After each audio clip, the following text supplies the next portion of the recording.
Buenos días, queridos amigos de Intervalo 5. El día de hoy estoy sumamente emocionada por iniciar una nueva ruta creativa y además yo creo que es de estas últimas rutas en esta temporada, en este año 2019, en que, wow, o sea, afortunada que me siento, estoy muy contenta de tener al invitado del día de hoy. Él es contrabajista, es bajista, él es un músico de jazz.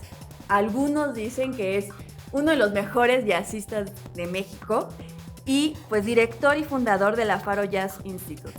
No me queda de otra más que presentarles al profesor Agustín Bernal. Profesor, muchísimas gracias por habernos por favor, al contrario, abierto este espacio. Muchas gracias a ustedes, muchas felicidades por este proyecto maravilloso. Pues aquí estamos para platicar. Maestro, bueno, yo la verdad es que soy una aficionada bebé, yo me considero muy poco conocedora del jazz, yo quiero saber un poco más y yo creo que también todas las personas que nos están escuchando quisieran saber un poco más, pero para iniciar hay una pregunta con la que siempre vamos dando inicio a estas rutas. Y es muy importante esta pregunta porque siento que relata parte de la historia de nuestros invitados, pero que también nos va proyectando un poco de ese ser interior que habita en ese cuerpo. ¿Quién es Agustín Bernal? Bueno, Agustín Bernal es un ser que le gusta mucho esa parte de la improvisación. Por eso escogí el jazz, porque siento que el jazz me da la oportunidad de expresarme a ese nivel, de improvisar, no de planear mucho. Yo no soy un planeador muy bueno, sin embargo me gusta mucho ser espontáneo. Esa espontaneidad y esa interacción que tiene el jazz va mucho con mi personalidad, digamos. En la improvisación encontramos una conexión con deseos o con sueños o con anécdotas que se relatan de manera espontánea. Exacto. Pues es con la vida, con lo que uno ha vivido y sigue viviendo. Yo creo que uno se conecta y no puede mentir, es lo que va surgiendo a la hora de tocar, ¿no? Es una reacción en el momento, es algo que no se piensa mucho, se trabaja mucho, obviamente, pero en el momento, pues la idea es liberarse y dejar que todas esas experiencias, sueños, todo eso salga en ese momento hacia el público y hacia los músicos que están con uno. ¡Wow! Un poco eso. Es que es bien padre, ¿no? Pensar en la improvisación como un medio de expresión íntimo, ¿no? Para poder habitar en ese momento, en ese segundo, ¿no? Porque además es efímero. En cuanto llega, presente y se va. Se va en ese instante, claro. Eso es Agustín Bernal. Pues sí. Un poco. Y desde ese lugar, desde esta concepción de sentirse como una improvisación, como una transformación, ¿no? Que va constantemente y segundo a segundo, ¿cómo concibe el cuerpo, Agustín? Claro. Bueno, el cuerpo es el vehículo, precisamente, con el cual yo me expreso. Uh-huh. Tiene que estar en armonía con lo que está pasando, ¿no? Es muy importante. El cuerpo, digamos que lo que sería el groove de la música que le llaman, uh-huh. El sentir de la música tiene mucho que ver con el cuerpo tiene que estar integrado a la música, no puede ser que el cuerpo esté separado, ¿no? Al contrario, es importante que el cuerpo, digamos, esté sano, ¿no? Para poder ser el vehículo para la creación, ¿no? Yo creo que la mente que se conecta con el cuerpo y eso nos da el resultado que sería pues la música, ¿no? La expresión en el momento, pero sí creo que es importantísimo. El cuerpo no puede estar separado de la creación, ¿no? En la música. Pero además es muy interesante porque usted es músico de contrabajo. Sí. Y bueno, a mí en lo personal me parece que el contrabajo es hasta como una especie de cuerpo que es tocado, ¿no? Claro. Tiene hasta la altura. Sí, exacto. Y bueno, el contrabajo tiene ciertas cuestiones que tenemos que adaptar nuestro cuerpo a él, no es Ajá. tan natural para el cuerpo. Ajá. Entonces se busca que esté relajado el cuerpo y sobre todo que se integre, que haya como una alineación del cuerpo con el instrumento, ¿no? Y eso, bueno, tarda un rato, pero cuando se logra, entonces hay esa armonía para poder crear. Es bien bonito porque, bueno, pensaba un poco como en esta analogía hacia la danza y Sí. pensaba justo en la danza de parejas o como Ajá. en la danza del baile de salón, ¿no? En donde uno tiene que tener como cierta hasta empatía, Claro. ¿no? Para poder llevar un buen tango, ¿no? Claro, claro. De hecho, el tocar el contrabajo, por ejemplo, es una especie de danza Ajá, del instrumento con el instrumentista, ¿no? ajá. Y en esa sinergia entre los dos surge ese ritmo que se va a transmitir, esas ideas musicales. Wow, Es muy importante. Sí, es como un baile, claro. es bien padre. Sí. Y desde ese lugar, desde este cuerpo que se concibe como una integración, como un todo que va danzando, Ujú. ¿cómo es que se produce el jazz? Pues el jazz se produce cuando se acalla la mente, yo siento. Y Ajá, cuando el cuerpo y el ser se conectan con algo más allá de las palabras, más allá de los conceptos. ujú, En ese momento empieza el proceso creativo, ¿no? Pero sobre todo es acallar la mente y dejar que la intuición, dejar que el sentimiento en el momento, lo que está sucediendo, sobre todo cuando se toca jazz en grupo, ujú. esa comunicación y ese escuchar a los demás y estar yo o la persona, el músico de jazz, tratando de integrarse a todo eso que está pasando entre los músicos. Yo siento que ahí está la esencia. Wow. Híjole, es que me salen muchísimas Sí, preguntas. sí, adelante, adelante. No sé si puedo responder todas porque muchas son muy, ¿cómo te diré? Muy Subjetivas. vivenciales, ¿no? Sí, yo Sí. no se piensa mucho, se trabaja mucho, claro. Tú lo Ajá. sabes porque en otras disciplinas como la danza, como el teatro, hay un trabajo muy fuerte antes, pero en el momento la idea es olvidarse de todo eso y tratar de ser nada más un vehículo creativo con cuerpo y mente y sentimiento, el alma entra ahí también, no sé, son conceptos ya muy subjetivos, pero es el resultado de mucho trabajo, pero al final es liberarse de todo eso. Pero además hay una suma colectiva, ¿no? De Sí, individualidades. Pensaba en los ensambles sí, propiamente. sí, sí, sí. De hecho, hay que lograr un balance entre el yo y el nosotros en el grupo. Ujú. Entonces, a veces pienso en mí, pero también tengo que pensar en los demás y tengo que lograr ese balance entre lo que yo debo tocar o debo expresar en el momento para que contribuya al bien común del grupo, Ujú. pero a la vez que no pierda mi individualidad. Eso es lo interesante del jazz. Por eso me gustó y por eso toco jazz precisamente. Usted inició un poco tocando, bueno, leía por ahí, un poco tocando el Sí, bajo sí, eléctrico. sí, sí. De jóvenes siempre se decía. ¿Y cómo es que da el salto? ¿En qué momento lo Ah, descubre? bueno, sí, es que, bueno, en algún momento hubo una transmisión en la televisión de un festival muy importante en Ajá. Estados Unidos y ahí fue mi primera exposición ya fuerte al jazz y al contrabajo, había un contrabajista. Ujú. Entonces yo tocaba bajo eléctrico y en ese momento relacioné los instrumentos, dije, bueno, este es como un bajo eléctrico, pero es un instrumento acústico, es un contrabajo, me llamó mucho la atención. Entonces empezó la curiosidad de investigar. Digo, era muy diferente ahora porque no había redes sociales. Entonces fue pues buscar de la manera que yo podía, qué era el contrabajo, sobre todo la televisión en ese momento era la clave, ¿no? Hubo un programa de un señor que se llamaba Jorge Saldaña, en el que presentó músicos de jazz mexicanos, y ahí fue donde me empecé a conectar más, porque empecé a seguir esos músicos. Ujú. Y había un contrabajista, Roberto Aimes, un gran Ajá. contrabajista mexicano, que fue el primero que yo escuché en México. Ajá. Y fui a sus conciertos y me conecté con él a un nivel casi groupie, así de que iba a su casa, me ponía jazz, me enseñaba a leer música. Fue muy bonito ese momento. Yo le agradezco mucho a él por toda la ayuda que me dio y toda la exposición que me dio. Y de ahí ya, pues, yo decidí que quería tocar el contrabajo. De hecho, dejé mucho tiempo el bajo eléctrico. Porque, bueno, el contrabajo es un instrumento que requiere muchísimo tiempo y dedicación. Entonces, de repente dije, bueno, me gusta mucho el bajo eléctrico. Yo tocaba más funk, rock, todo eso. Ajá. Y dije, ahorita pues lo voy a guardar y me voy a concentrar en el contrabajo, ¿no? Que es tiempo completo. Claro.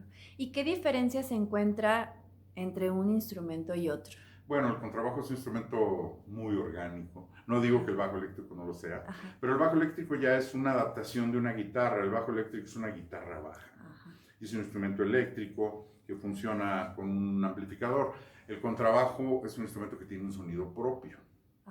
O sea, no necesita de un amplificador. Claro. Se usa porque, bueno, en el grupo hay que amplificarlo un poco porque si no la batería y otros instrumentos harían que no se escuchara. Pero en principio es un instrumento acústico que tiene, pues, muchos años de existencia, más que el bajo eléctrico. El bajo eléctrico nació en el siglo pasado y el contrabajo tiene 400 años más o menos de existir.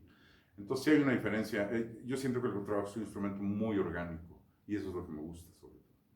La organicidad que produce no solo el sonido, sino su también, propia expresividad. Sí, exacto, todo, la forma del instrumento, cómo el cuerpo se adapta a un instrumento como el contrabajo, a diferencia de un bajo eléctrico, que es más una guitarra, digamos, ¿no?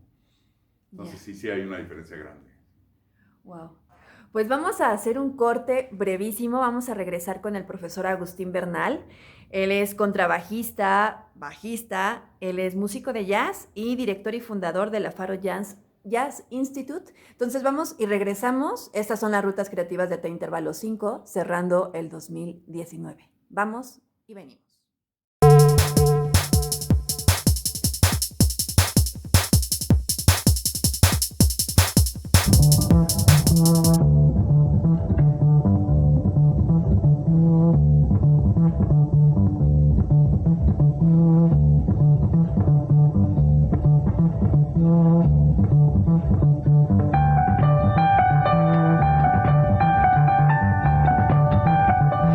Bueno, ya regresamos a esta ruta creativa de T Intervalo 5. El día de hoy, ya cerrando añito del 2019, esta temporada que ha estado genial. Y el día de hoy, les recuerdo, estamos con el profesor Agustín Bernal.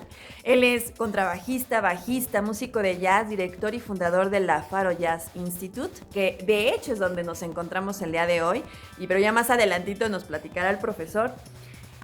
Estábamos platicando, nos estaba dando el maestro una inducción acerca de las diferencias entre el contrabajo, el bajo y pues bueno, también por ahí empezamos a platicar ya un poco acerca del jazz y el existencialismo del jazz, que ya profundizaremos. Maestro, usted es originario de la Ciudad de México, pero estudió en Jalapa, Veracruz. Sí, estudié en Jalapa porque mi maestro de contrabajo clásico, porque yo en un punto entendí que para tocar el contrabajo había que hacer la escuela clásica porque es un instrumento europeo clásico. Mi maestro vivía en Jalapa, Veracruz, un gran concertista de origen polaco, se llama Andrés Kalarus.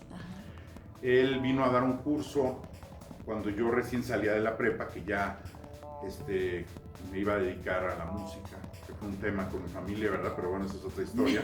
Pero al final, bueno, tuve el consentimiento de mi familia para poder dedicarme a la música. Él vino a dar un curso aquí a la Ciudad de México.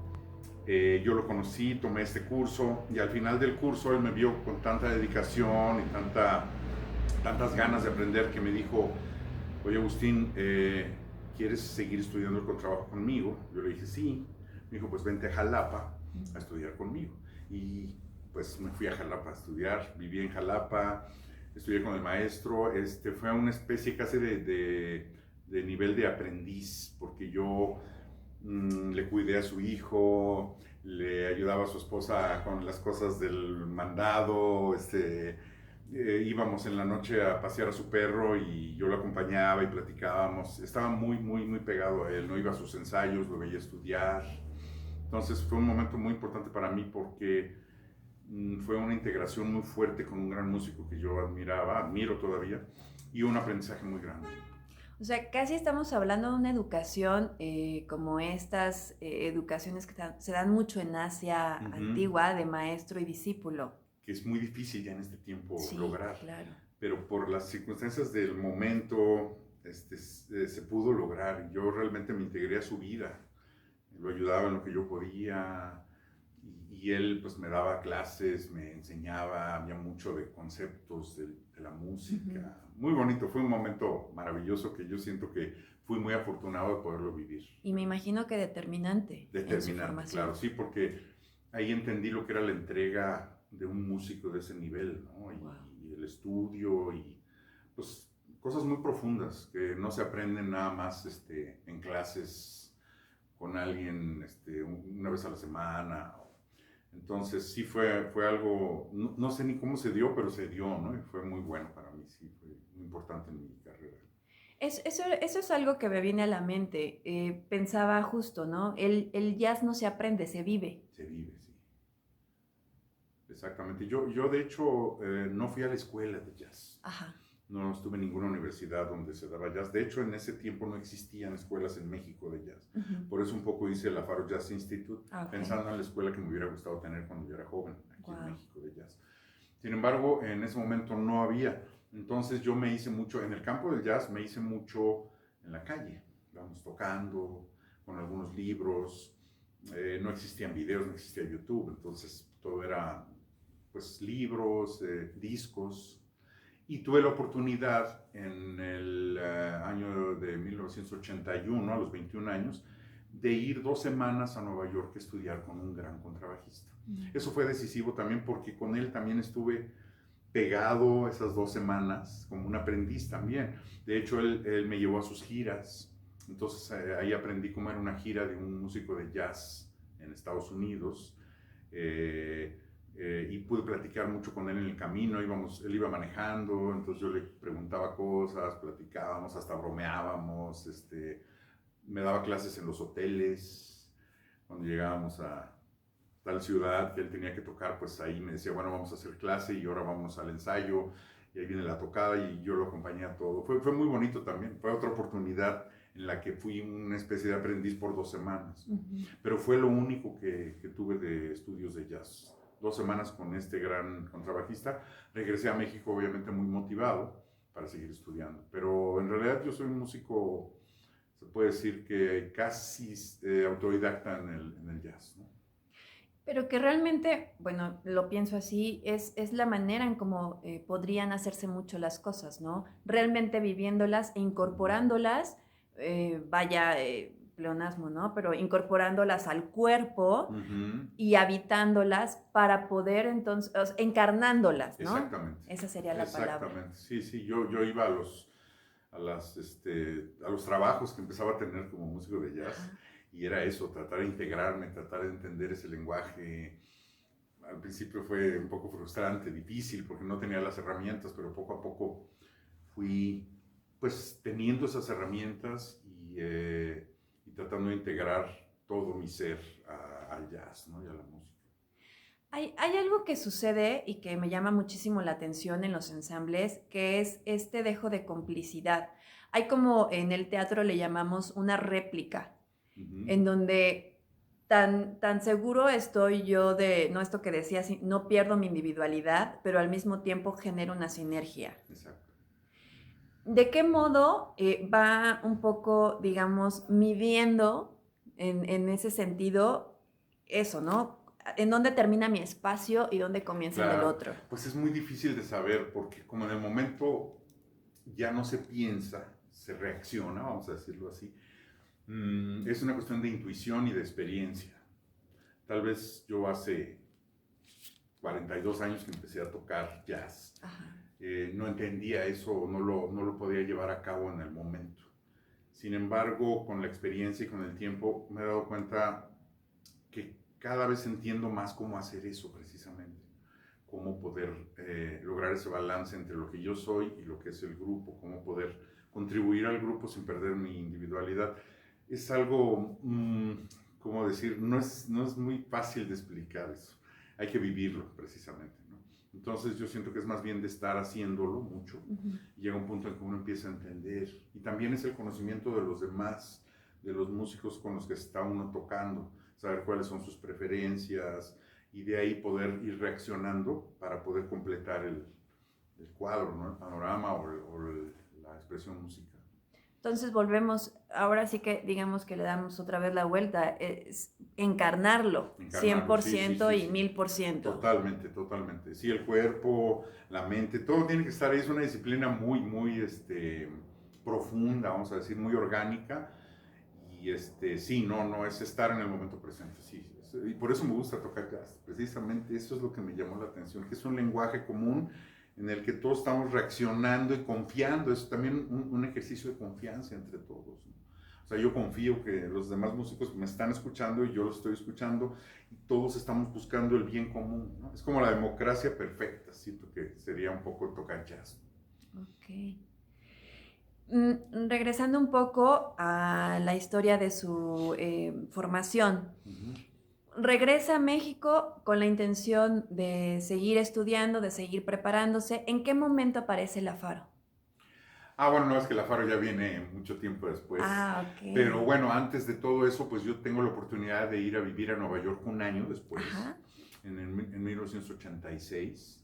Voy, porque dije, bueno, quiero ver, yo había estado 2 semanas y como que me quedé con esa espinita de decir, híjole, pues quiero saber más, quiero entender cómo es la vida del músico de Nueva York, pero más profundamente. Me fui a vivir un año a Nueva York.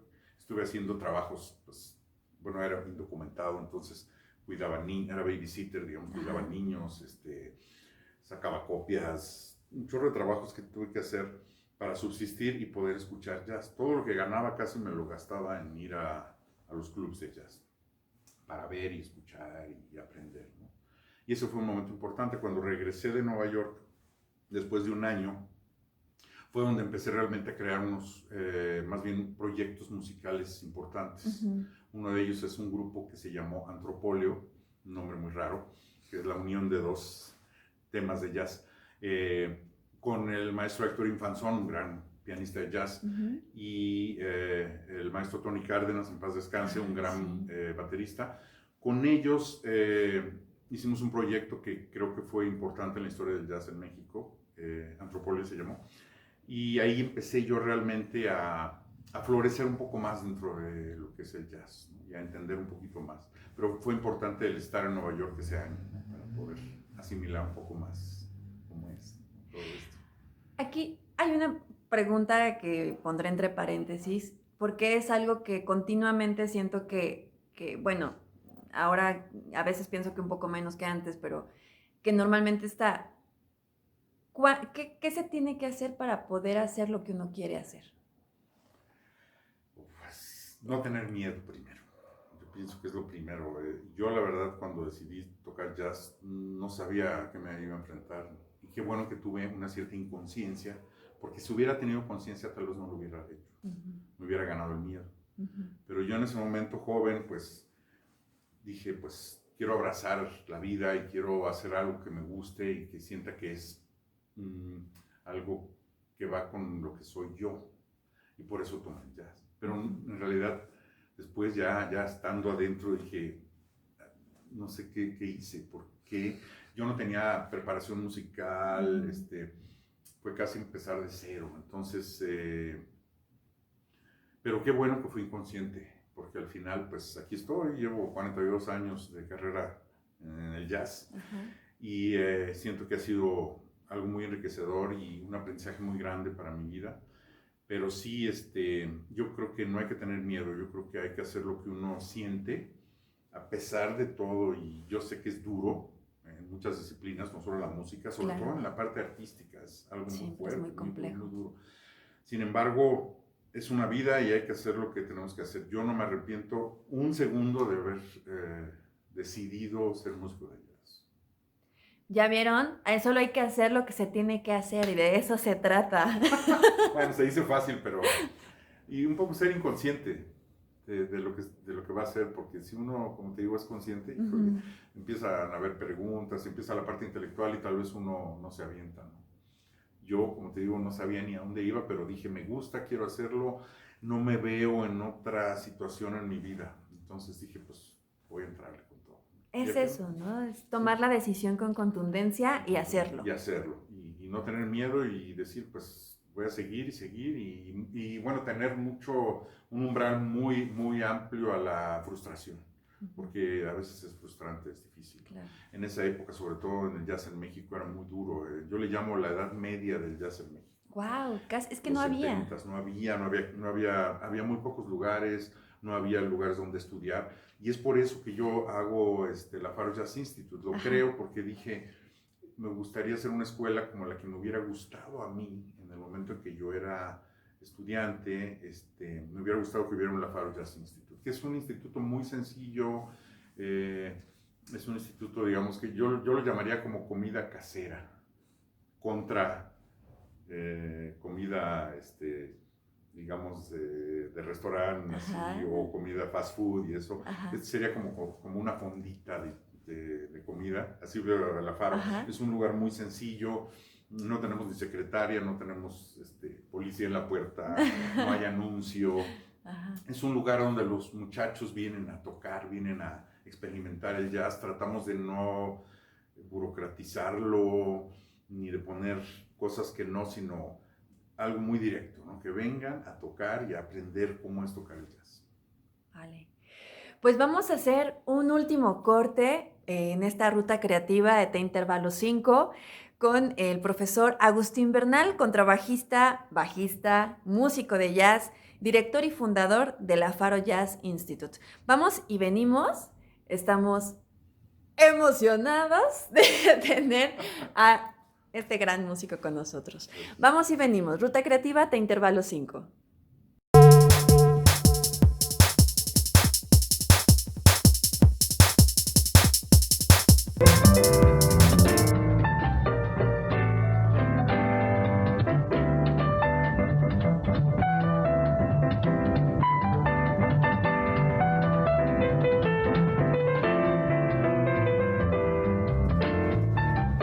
Pues ya regresamos a esta ruta creativa de T-Intervalo 5 con el profesor Agustín Bernal, contrabajista, jazzista,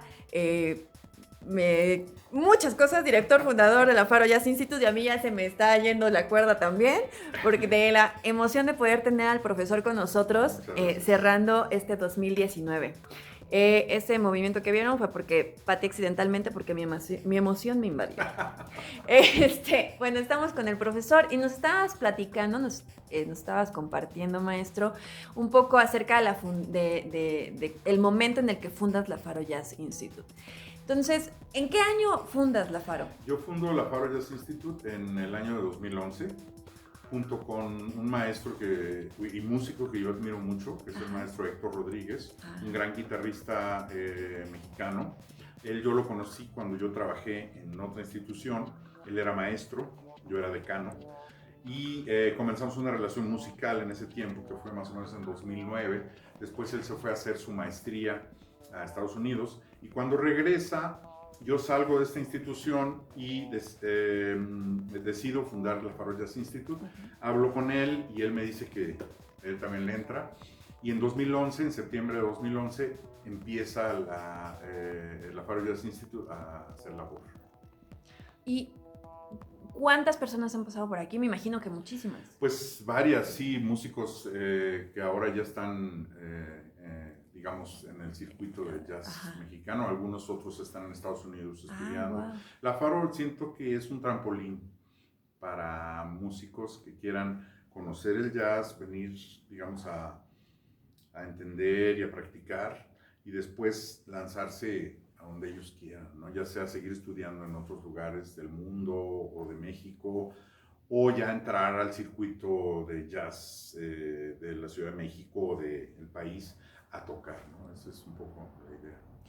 Y desde ese lugar y también conociendo tú a varios, digámoslo, egresados de tu escuela, del instituto, ¿cómo ves el campo del jazz actualmente en México? Veo que estamos en la mejor etapa del jazz que ha tenido México en la historia. ¿En serio? Sí, sí. Bueno, tiene mucho que ver, como te digo, las redes sociales, exacto, ¿no? las redes, YouTube, Sí. que es una plataforma maravillosa. A mí, yo siento que YouTube es una de las cosas más grandes que ha pasado en la humanidad, porque te permite, pues, estar viendo y aprendiendo, y hay cursos, y hay conciertos, es increíble, ¿no? Bueno, me imagino que en todas las disciplinas es igual. Entonces siento que eso ha ayudado mucho también, que bueno, ya hay más escuelas, no solo la Faro Jazz Institute, sino se ha abierto el panorama de las escuelas de jazz en México. Y entonces ya muchos jóvenes quieren tocar jazz, ya han sido expuestos al jazz y les gusta, y entonces deciden y quieren estudiar jazz. Entonces estamos en el mejor momento, hay muchísimos proyectos jóvenes que están sonando en la escena. Y muchos músicos interesados. En la Faro recibimos cada semestre nuevos músicos que quieren aprender y estudiar. Entonces, te puedo decir que es el mejor momento del jazz en México en la historia, ¿no? Eso está bien padre. Sí, sí. Y dentro de esta, nuevas tendencias, nuevas difusiones del género, ¿encuentras estilos? O sea, como muy determinantes. Claro, sí, sí. Lo bonito del jazz es que es una música muy abierta a las fusiones, y siento que en México específicamente hay muchísimos proyectos que ya son alternativos, que toman el jazz como plataforma, pero ya están fusionando muchas cosas, sobre todo en muchos casos de música mexicana, en otros casos pues de música del mundo en general, ¿no? Entonces siento que es muy importante y es una característica básica del jazz, el ser una plataforma que recibe todas las músicas y las mezcla y las fusiona. Sí, por ahí hemos escuchado hasta fusiones de bossa nova, o sea, como de otras regiones del mundo, como dices. Claro. Y se fusionan, se cohesionan. Exacto, y por ejemplo también en el estado de Veracruz hay varios grupos que están fusionando, lo que es el son jarocho con el jazz. O sea, está muy interesante lo que está pasando. Realmente ahorita siento, como te digo, que es un momento maravilloso del jazz en México. Aparte de que hay también muchos espacios para que los músicos puedan tocar y expresarse. En la Faro es uno de ellos. Exactamente, aquí hacemos conciertos, hacemos también, terminando los semestres de estudio, se hacen conciertos de todos los ensambles que estuvieron trabajando 6 meses aquí en la Faro. Son gratuitos, puede venir quien quiera. Y los conciertos de grupos, tanto locales como grupos que vienen de otros países que han venido también aquí a presentar sus trabajos. Y es un foro también, es muy importante. Sí. No solo es una escuela, digamos, que catapulta o que ayuda a la formación, sino también es un foro abierto para exponer. Para exponer, sí, sí, sí. Estamos, de hecho, pues yo invito a todas las personas que quieran, o grupos o proyectos que quieran venir a exponer su trabajo, pues estamos abiertos para que vengan, les damos todas las facilidades. Si tú pudieras tener la posibilidad de pensar en en los estados de la República, ¿dónde pensarías que se encuentra, digamos, como los mayores semilleros en el país? Bueno, yo creo que Jalapa, Veracruz sería uno de ellos. Hay una facultad, digamos, dentro de la Universidad Veracruzana que se llama YASUB, que de hecho yo soy miembro fundador de YASUB. En 2009 me invitaron a fundar YASUB. Y después, bueno, ya no pude seguir porque necesitaba vivir en Jalapa y yo tenía que vivir aquí en México. Pero bueno, yo ayudé, digamos, a que esa escuela se formara, y ahorita es un semillero tremendo de músicos. Yo siento que es uno de los lugares más importantes, pero también hay otros estados donde hay, digamos que, facultades de jazz en las universidades, por ejemplo, en Guadalajara, en Chihuahua, más bien en Jalisco, Guadalajara, Jalisco, en Chihuahua, en Morelia, Michoacán, en Chiapas, en varios lugares de México, Oaxaca. Entonces, ahorita hay un auge muy fuerte del jazz en México. Pero además es súper interesante porque pensaba como en la geografía que acabas de mencionar, y es todo lo que está alrededor y el centro, la Ciudad de México, ¿no? Claro, claro. Y como que eso está propiciando que haya cruces e intercambios. Exactamente, y festivales. Yo creo que México es uno de los lugares donde se puede vivir, entre comillas, del jazz. No es fácil vivir del jazz a nivel mundial, Sí. digamos. Pero siento que México, culturalmente, con tantos festivales que hay en todo el país, que promueven que se toque jazz en esos festivales muchas veces. Entonces siento que es un país, digamos que benévolo para el jazzista. Si hay, por ejemplo, nuevos estudiantes o nuevas personas, nuevos músicos que quieren formarse dentro de la línea del trabajo del jazz y de la composición del jazz, pero son muy jóvenes y hay miedo y hay como todas estas preguntas que siempre están alrededor de nosotros y siempre como estos marcos sociales que nos dicen, no, no seas músico de jazz. Sí, sí, sí. ¿Qué podrías, de manera muy, como tú nos has presentado, muy íntima, muy orgánica, muy instintiva, muy inconsciente, qué les sugerirías? ¿Qué palabras les dirías? Pues la palabra sería, pues, solo háganlo, o sea, no tengan miedo, láncense, láncense, háganlo porque si es algo que realmente está dentro de ellos, pues tarde o temprano va a estar ahí, ¿no? O sea, aunque ellos lo nieguen o quieran como esconderlo por ahí, o pues al final va a salir, ¿no? Entonces yo digo que hay que aventarse, hay que lanzarse, no pensar mucho y hacerlo, ¿no? Yo creo, y no tener miedo, porque al final es una vida, ¿no? Y si uno realmente confía en lo que hace, pues va a estar bien, las cosas van a salir bien al final. Y aquí es donde comenzamos nuestro cierre. Ahora hay algo muy importante, hay que tener una cierta vena para el jazz. Ok. No cualquiera tiene esa vena, es muy importante eso también. Entonces, aquí en La Faro le damos entrada a todos los músicos que quieran para que sobre todo ellos prueben y vean si realmente Es por ahí. están aptos para el jazz. Ajá. Es su vocación también, porque tiene que ser una vocación, obviamente como cualquier otra Claro. disciplina, pero sobre todo también ver si tienen las características que se requieren para tocar jazz. Se requiere, digo, si son instrumentistas, una cierta habilidad motora es muy importante, ¿no? Una cierta habilidad rítmica también. Entonces nosotros estamos monitoreando eso.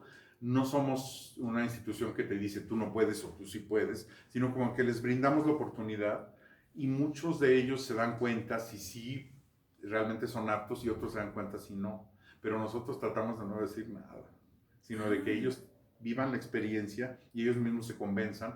Muchos de repente me dicen, pues ya no voy a seguir porque pues, no siento que sea lo mío, perfecto.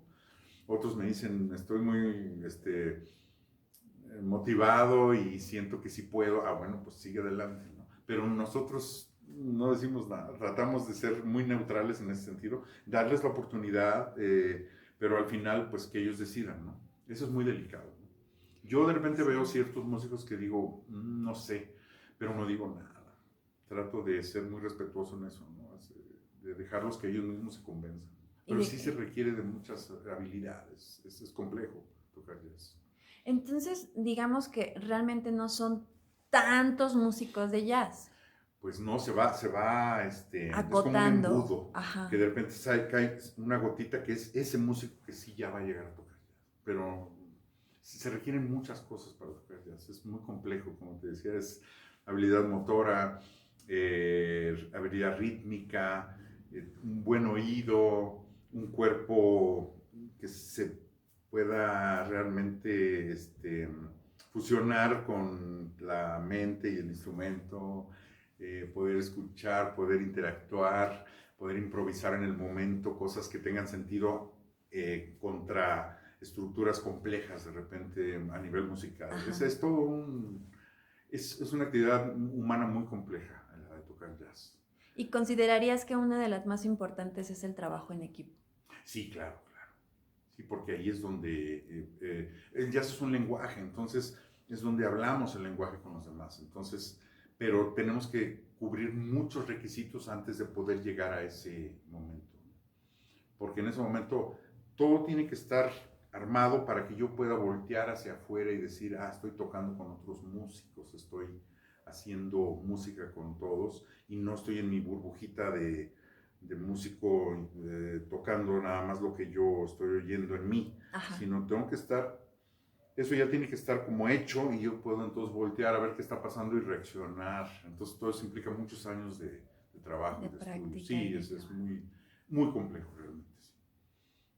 Wow, es sumamente importante lo que acabas de decir, porque siento que un poco en ocasiones, en varias, o sea, no solo en la música o en el jazz, sino en varias disciplinas y en la vida misma, a veces pensamos que es muy fácil hacer algo cuando en realidad implica un trabajo y se requieren de ciertas disposiciones también personales para poder lograr hacer algo, pero pensamos que es cualquier cosa.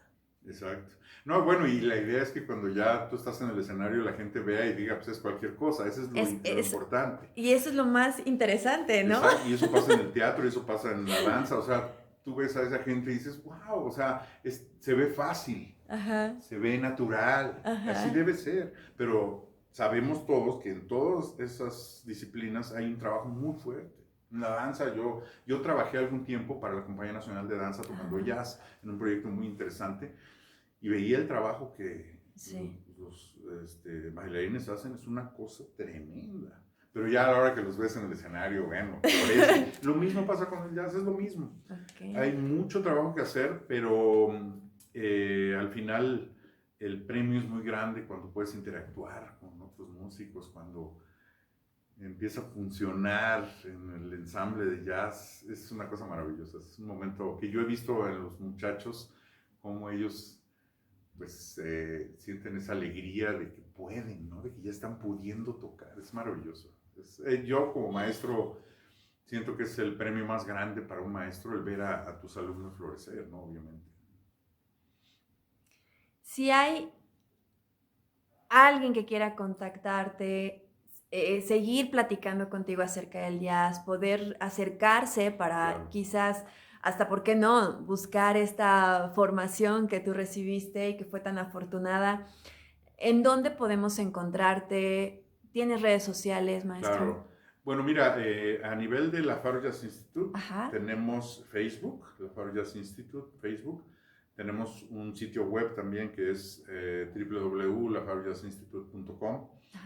Ahí nos pueden escribir por cualquier inquietud que tengan. Y bueno, yo también tengo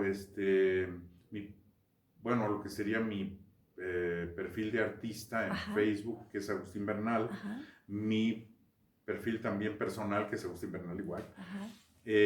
Básicamente esas plataformas son donde me pueden contactar. Yo estoy abierto a pues a ayudar si es necesario. Han venido de repente papás que dicen, mi hijo tiene ganas son jóvenes y vienen y platicamos y yo los oriento más o menos en lo que es esto del jazz. Algunos, por ejemplo, han venido y después de años vienen ya sus hijos a la Faro, porque no tenemos un programa todavía de niños en la Faro. Me gustaría tenerlo, pero no lo tenemos todavía.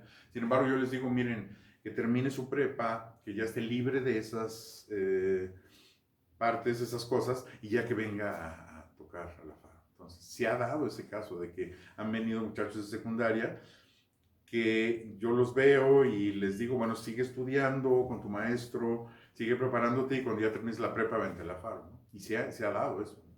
Y es muy bonito. Entonces, y después ya son colegas. Claro. Y sobre todo los papás entienden lo que es el jazz, porque es muy importante que los papás entiendan cómo está la cosa, ¿no? Así. De todos los muchachos, porque muchos papás tienen dudas. Luego vienen aquí a los recitales de fin de semestre y salen felices los papás. Dicen, ok, esto es lo que mi hijo está haciendo. Y les gusta y sienten que es algo bueno para su hijo, porque es una labor creativa maravillosa el jazz, ¿no? Ya cuando lo ven a su hijo ahí ya tocando, se convencen, y eso es muy padre, porque también pasó con mi papá. Mi papá en un principio no quería que yo fuera músico de jazz. Y después ya que me escuchó en vivo, ya fue mi fan número uno, iba a mis conciertos y me apoyó completamente. Pero tenía que verme en el escenario, ¿no? Y eso es muy importante, porque luego los papás no saben. Sí, a eso iba. Es muy importante que a veces se nos vea, o sea, se le vea al escenario, en el escenario, ¿no? Sí. Porque también de algún modo ellos, bueno, los padres van recibiendo también como una especie de educación mientras van un poco observando la misma formación Claro. de su hijo, ¿no? Sí, porque bueno, nos ha pasado que muchos papás saben que los alumnos vienen o sus hijos vienen aquí a la Faro, Ajá. pero no ven como claro, ¿no? Dicen, oye, fui a la Faro, que otra semana fui a la Faro y ya está en la Faro. Yo les he dicho, de repente pueden venir aquí a las clases, a los papás que quieran, como oyentes pueden venir, ¿no? Pero bueno, los papás andan muy ocupados también, ¿no? Claro. Pero sin embargo, cuando ya vienen al recital, ahí es donde ellos se dan cuenta y dicen, esto es por todas esas semanas que mi hijo estuvo viniendo, este es el resultado. Sí, por eso no Y sale es maravilloso. ahí. Está padrísimo. Sí, es maravilloso porque veo sus caras que se transforman de una duda de decir, pues, ¿qué es esto del jazz? ¿Qué está haciendo mi hijo? ¿A dónde está? Cuando ven primero el espacio, que ven que es un espacio sencillo, que es un espacio cálido, y ven que aquí es donde vienen sus hijos a prepararse, pues ya, entonces cambia mucho de ellos. Ellos se sienten como pues contentos de ver que su hijo está haciendo algo creativo, interesante, bonito y que no está haciendo otras cosas que no debe estar haciendo, ¿no? Sino que realmente está enfocando toda su creatividad y toda su energía en hacer algo creativo que al final beneficia a una sociedad, ¿no? O sea, el jazz yo siento que es bueno para nuestra sociedad, la música, el arte es básico.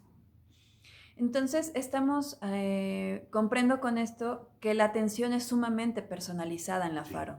Totalmente personalizada. De hecho, no hay planes de estudio específicos, sino cada alumno tiene su plan de estudio, dependiendo de pues eso es el jazz, ¿no? El jazz es el respeto a la personalidad de cada uno. Claro. Entonces nosotros respetamos mucho a cada alumno y le damos lo que consideramos que ese alumno necesita. Wow. A ese nivel. Sí, por eso es chiquito aquí, por eso. Sí. Precisamente como te digo, es comida casera. Ajá. Es como una fondita, donde te atendemos personalmente y cocinamos, digamos, algo, pues, para ti específicamente.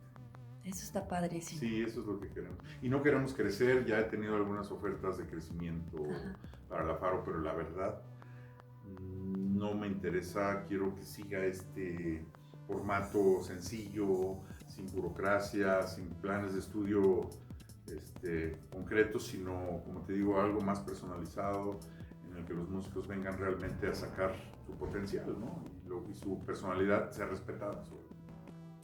Profesor, próximamente usted va a tener algún concierto, alguna clase abierta, no sé, le pregunto para poder escucharlo en vivo. Claro. Porque es un placer escucharlo. Muchas gracias. Bueno, voy a tener un par de fechas en un club de jazz muy importante en México que se llama Jazzatlán Capital. Okay. Ahí, de hecho, es un ciclo que se llama Maestros del Jazz de México, en el que fui invitado y agradezco mucho. Voy a presentar proyectos el día 18 de enero de 2019 y el 15 de febrero. 2020. Perdón, 2020. Perdón, de 2020, tienes razón. O sea, del próximo año. Ajá. El 15 de enero y el 18 de enero y el 15 de febrero voy a presentar proyectos personales ahí en este espacio maravilloso. Entonces, pues, quedan cordialmente invitados los que quieran ir. Me daría mucho gusto verlos por ahí. Ya lo escucharon. Y que escuchen la música que yo tengo que ofrecer. Pues, buenísimo. Entonces, a ver, recapitulando, es 18 de enero y 15 de febrero. 15 de febrero en Jazzatlán Capital. Y bueno, también quiero comentar que aquí en la Faro Jazz Institute, la segunda semana de febrero, que es a partir más o menos del día 10, me imagino. Más o menos. Va a haber los recitales de fin de cursos de los muchachos que están estudiando aquí en la Faro. Entonces es una también muy buena oportunidad, es gratuito, para venir a escuchar a esos músicos que en el futuro van a ser los jazzistas mexicanos. Claro. Algunos de ellos, ¿no? Entonces, yo invito también a todo el mundo que quiera conocer la Faro y conocer el trabajo que estamos haciendo, que vengan, del 10 al 16 o 15, del 10 al 15 de febrero va a haber los recitales. Para poder revisar esa agenda hay que consultar la página de la Faro Jazz. La página de la Faro Jazz, ahí Okay. vamos a estar, digamos, publicando todo lo que son los eventos que hay el próximo año. Este año ya está, ahorita estamos de vacaciones, la Faro está cerrado, pero a partir del 6 de enero vamos a iniciar nuevamente actividades y ahí vamos a estar publicando en la página de la Faro de Facebook, sobre todo, las actividades que tiene la Faro. Muy bien. Bueno, pues ya lo escucharon. Para ir a escuchar al profesor Agustín Bernal es el 18 de enero y 15 de febrero del 2020 en Yazatlán, México. Sí. Y pues la Faro Jazz comienza también su ciclo de presentaciones a partir del 10 de febrero del 2020. Exacto. Profesor, ¿algo más que le gustaría agregar, compartir? Bueno, me gustaría invitar a todo el público a que conozcan un poco más del jazz. Yo siento que es una música muy interesante, muy creativa, una música que involucra mucho al ser humano en su esencia, en su parte más íntima, más natural, más intuitiva. Y siento que eso es algo muy bonito de escuchar y de ver en vivo, ¿no? Como un músico de jazz se expresa junto con un grupo a un nivel súper, digamos, intuitivo, natural, creativo, improvisativo. Entonces yo invito a todo el público a que se acerquen más al jazz. Ahorita hay mucho jazz en México, hay muchos proyectos, muchos jóvenes haciendo un jazz muy interesante. Es la mejor época del jazz en México. Y bueno, aquí estamos, que se acerquen a la Faro Jazz Institute. Si quieren escribirme para saber un poco más del jazz, yo con todo gusto los puedo orientar. Y eso, que se acerquen al jazz y creo que no se van a arrepentir porque es una gran música. Y pues bueno, ¿usted tiene algún link en Spotify? No. En Apple Music. Apple Music. Pero bueno, yo ahorita no tengo arriba ningún disco. Sin embargo, hay proyectos que los de usted toca que están en Spotify. Sí, hay proyectos, hay varios. Ahorita, digo, no recordaría cuáles, pero sí hay bastantes. Sí, hay bastantes. Hay bastantes y en YouTube también. Ahí, si le ponen en YouTube, tengo varios canales también donde hago videos instruccionales y donde también publico pues cosas musicales interesantes dentro del jazz. Yo creo que aquí, en este mundo de redes sociales y de información en línea, hay que googlear el nombre Agustín Bernal, jazzista, porque por ahí también hay un actor. Hay un actor. Bueno, que ya falleció desgraciadamente, pero él se puso ese nombre de artístico, Agustín Bernal. Él es también va a salir en Google, pero sí, se le ponen Agustín Bernal jazzista. ¿Jazzista? Va a salirle ahí un montón de links donde pueden escuchar al profesor antes de que vayan a escucharlo en vivo este próximo 18 de enero y 15 de febrero. Exacto. Profesor, muchísimas gracias por habernos otorgado este espacio. Estamos muy, muy contentos de poder cerrar el año teniendo esta charla con usted. Ha sido un honor. Muchísimas gracias. Al contrario, gracias a ustedes, Viridiana. Muchas gracias por tu tiempo, por venir a entrevistarme.